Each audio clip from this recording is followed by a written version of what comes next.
इंसान कब आया आपके हिसाब से? आप सिर्फ ये बताओ। 196 करोड़ साल पहले वेद लिख दिए गए, ठीक है, समझ गए आपकी बात। इंसान कब आया आपके हिसाब से? आप सिर्फ ये बता दो। अब मेरी बात भी सुन लीजिए, पूछ लीजिएगा क्वार्क के चलिए बारे में, स्टील के बारे में। मैंने ये कहा कि जो एक तो ऐसा एलिमेंट होगा जो कि किसी से नहीं बना होगा, जो कि बिल्कुल सर प्योर तत्व मैं होगा, आपको उसमें कोई फिर से देखिए, मूवमेंट बोल नहीं रहा हूँ, होगी। अच्छा, एलिमेंट्री फिजिक्स को ट्रुथ 2 मिनट के लिए साइड में रखते हैं। सिर्फ ये बता दीजिए इंसान कब आया। ठीक है, मैं अब आपको वही बता रहा हूँ। 1 मिनट सुन लीजिए पहले, इसके बाद 1 मिनट का समय दीजिए बस, ठीक है? 1 मिनट का मैं ये आपसे चलिए कह बोल रहा हूँ लीजिए, कि बोलिए वो जो बोलिए। बेसिक एलिमेंट था जिसमें कोई मूवमेंट नहीं थी, वो था प्रकृति तत्व, जिसको कहा गया है वेद में, प्रकृति रूप उसको दिया गया है। और उस समय क्या था कि वहां पे ना काल था, ना समय था, ना टाइम था, ना मूवमेंट था, कुछ भी नहीं था, ना ग्रेविटी था। तो प्योर अंधकार था जिसको कोई भी डिस्क्राइब नहीं कर सकता, वो एक ऐसी अवस्था थी।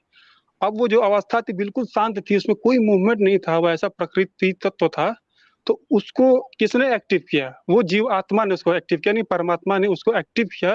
तो फिर उसमें जो कंपन हुआ, तो आप भी जानते हैं कि अगर आप स्पीकर साउंड बेस को अगर आप चलाते हैं, अगर ऊपर आप रेत रखेंगे, तो जिस तरीके से स्पीकर बजेगा उसी तरीके का रेत आकार लेगा, यानी जिस तरीके का वाइब्रेशन आएगा उस तरीके से वो आकार लेगा। तो जब पहला जो वाइब्रेशन हुआ था परमात्मा के द्वारा, तो उससे जो शब्द बना था, यानी वाइब्रेशन किया, तो उसका जो आकार बना था उसे वो कहते हैं ओमकार। वो पहला शब्द था सर ओम। मैं इसीलिए 1 मिनट रुक गया सर, प्लीज प्लीज सर, आपने ना, मैं मेरे को मेरी लगा मैं हंसी नहीं दीवार रुक पे रही सर है। मार दूं जाके अपना। आप क्या कर रहे हो सर? वही जितने सुनने वाले भैया, हाथ जोड़ के बोल रहा हूं, ये जो भी फिजिक्स की बातें बता रहे नहीं सुनना। सर पूरी बात आपकी सुने हम लोग अच्छे से। आप सिर्फ ये बताओ इंसान कब आया आपके हिसाब से, ये सिर्फ आप हमको बता दो बस। आप बताइए कंपन और इंसान कब आया? वाइब्रेशन नहीं सुनना मेरे को आपसे, आप सिर्फ ये बता दो। आप बताइए कितने साल पहले इंसान आया था? अरे आप बताओ ना सर, प्लीज आप बताओ। 196 करोड़ साल पहले आप बोल रहे हो वेद लिखा गया, समझ गया। अब बताओ इंसान कब आया? देखिए, अभी जो रिसेंट डाटा पाया गया था कुछ साल पहले, 1996 के साइड में जो भी पाया गया था, 2,32,000 साल पहले ये बताया गया है। अभी जो रिसेंट जो अच्छा। कंगाल मिला है इंसानों का, वो डाटा बता हाँ रहा है कि 3-3.5 लाख साल पुराना है। वो तो हाँ, फॉसिल फ्यूल है, जितना साल पुराना मिलेगा उससे साबित होगा, फॉसिल तब ये फ्यूल साबित नहीं नहीं है होगा कि भैया, इंसान। वो फॉसिल फ्यूल दूसरा चीज होता है। फॉसिल फ्यूल कच्चे फॉसिल तेल को फ्यूल है बोलते हैं यार, ना है वो, ना हाँ वो। वो दूसरा शब्द है, हाँ उसको मत इस्तेमाल कीजिए। हाँ। तो मतलब अच्छा कि एक बात आप बताएं। इंसान का जो वो पाया गया है, वो पाया गया, क्या कहते हैं कि कंकाल पाया गया। अब ये समझ लीजिए भैया। अच्छा ठीक है ठीक है, चलिए अच्छा, चलिए एक तो चीज साढ़े बताइए मुझे तीन लाख एक। साल पहले सर इंसान आया है, लेकिन जो वेद है ना, वो 196 करोड़ साल पहले लिखे गए ना। ये महानुभाव, कंपन हो रहे थे, क्वार्क में कंपन मतलब हुआ है। मतलब ऐसा है कि कुछ भी नहीं था, हाँ कुछ अचानक भी से नहीं था। वाइब्रेशन चालू हो गया, हाँ ईश्वरी तत्व ने एक नहीं, तरीके से दरपोक हाँ की पाद एक्टिवेट मार कर दिया दिया, जोर से। ये मंगेश बोल जी पाद रहे हैं ना मार दिया जोर से, एक्टिवेट कर दिया।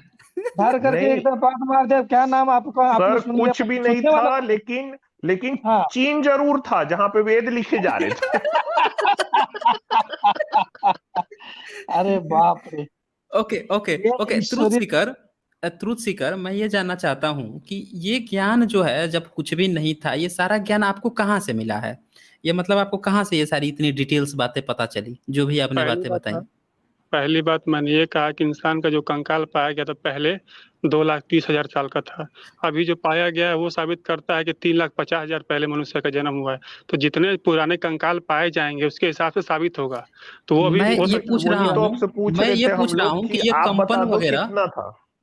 हाँ कंपन वगैरह जो आप बता रहे थे ना कि परमात्मा ने आके एक्टिवेट कर दिया, कंपन करा दिया, वाइब्रेशन के अनुसार आकार लिया, तो मैं ये पूछ रहा हूँ कि ये जानकारी आपको कहाँ मिली? क्योंकि दयानंद हाँ सरस्वती तो बताए हैं कि 25 साल के सीधे सीधे जवान लौंडे पैदा हुए हैं, और जमीन गड्ढा खोल के परमात्मा ने जो है उन्हें उसी में गर्भ बना के पैदा किया है सीधे सीधे। और दयानंद सरस्वती जो है आकाश नीला होना ऐसे बताते हैं, और सूर्य पर जीव होना बताते हैं कि जीवन पॉसिबल है, वहां पे जीवन हो सकता है, ऐसी बातें बताते हैं। तो आप ये बताइए कि ये जितनी भी आपने बातें बताई हैं, ये कहाँ से आप ज्ञान लेकर आए हैं? क्या सोर्स क्या है? जैसे आप ये जो बता रहे हैं कि इतने साल पहले, ये तो साइंस धरती का बता रहा है, सीना खोजा है। सर उनके हिसाब से ना, धरती का सीना चीर के निकला था इंसान। हाँ हाँ, 25-25 साल के लौंडे निकले थे, ये दयानंद सरस्वती ने कहा है। सीधे परमात्मा ने एक गड्ढा बनाया, उसको गर्भ की तरह बना दिया, उसमें से सीधे 25-25 साल के लौंडे निकले। अच्छा, खाली बात वो नहीं निकले और लौंडे निकले तो चारों। अब कहिए, अच्छा, ट्रूथ सीकर बताइए कि मैं गलत हूँ, बता दीजिए आप। ये बात कही है कि नहीं दयानंद सरस्वती ने कि 25-25 साल के लड़के निकले थे सीधे? ग्रेविटी की कितनी थ्योरी है पूरे विश्व में, कितने साइंटिस्टों ने कितनी थ्योरी देखी है, पता है? आप 24 थ्योरी है। कितनी है सर, मैं जो बताओ। पूछ रहा हूँ उसका जवाब दीजिए ना। मैं जो पूछा हूँ ये बात सही है कि गलत है? दयानंद सरस्वती ने क्या कहा है? कैसे निकले हैं? इंसान कैसे पैदा हुआ? आचार्य अग्निवत नास्टिक का जो उन्होंने ग्रंथ लिखा है ना, जो वेद पे रिसर्च मैं पूछ रहा उसको हूँ आप कि पढ़िए। दयानंद सरस्वती जो हैं, दयानंद सरस्वती, उन्होंने क्या कहा है कि इंसान कैसे पैदा हुआ है? कैसे पैदा आर्य हुआ है, समाज, हाँ, आर्य कैसे पैदा हुआ है? इंसान पहली बार कैसे आया जमीन पर? आप बताइए आप कहाँ कैसे से आया। आया? किस तरह आया? अरे आप बताएंगे ना। आप आर्य समाज का, जैसे मैंने पूछा कि बात चली थी कि ब्राह्मण विदेशी है कि नहीं है, तो वहां पे सबसे पहले मैंने इतने सारों का उदाहरण दिया, आप सबसे पहले दयानंद सरस्वती पर लपके। तो वहां से तो मैं जान गया था कि आप आर्य समाजी हैं। आप नाम भी दयानंद सरस्वती पर खेल रहे थे। अभी अग्निवर्त नेस्टी का भी नाम लिए। तो जो संस्थापक हैं आपके दयानंद सरस्वती, उन्होंने क्या बताया है कि किस तरह से आदमी धरती पर आया और पहली बार कैसे आया, कैसे वो जन्म लिया, कैसे उसका इन्वॉल्वमेंट हुआ इस धरती पर, वो थोड़ा सा बता दीजिए, जानकारी दे दीजिए हम लोगों को। अभी आप वेद की बता रहे थे 1 अरब 96 करोड़ साल, इंसान कैसे आया पहली बार, इसके बारे में दयानंद सरस्वती ने क्या बताया, ये बता दीजिए थोड़ा सा।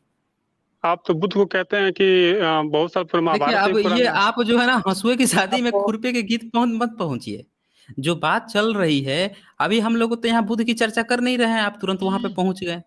इसको हम लोग क्या समझे? आप भाग रहे हैं डिबेट से या क्या समझे इसको, आप बताइए। या आपके पास कोई वैलिड पॉइंट नहीं बचा है डिस्कशन करने ट्रूथ का? सीकर जी, आपको 1000 लोग सुन रहे हैं ना, इसको ध्यान में रखना आप।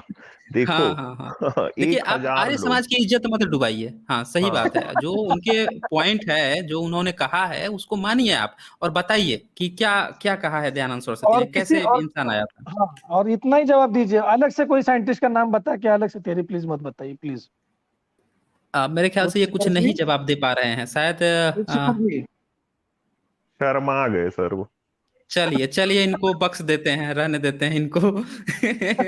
ये अब नहीं बोल पाएंगे। ये शायद चलिए आप तिब्बत अगली पहुंच बार गए होंगे। तैयार होके आइएगा। अरे ये तो खुद ही चले गए, मैंने हटाया भी नहीं। तिब्बत पहुंच गए होंगे सर वो।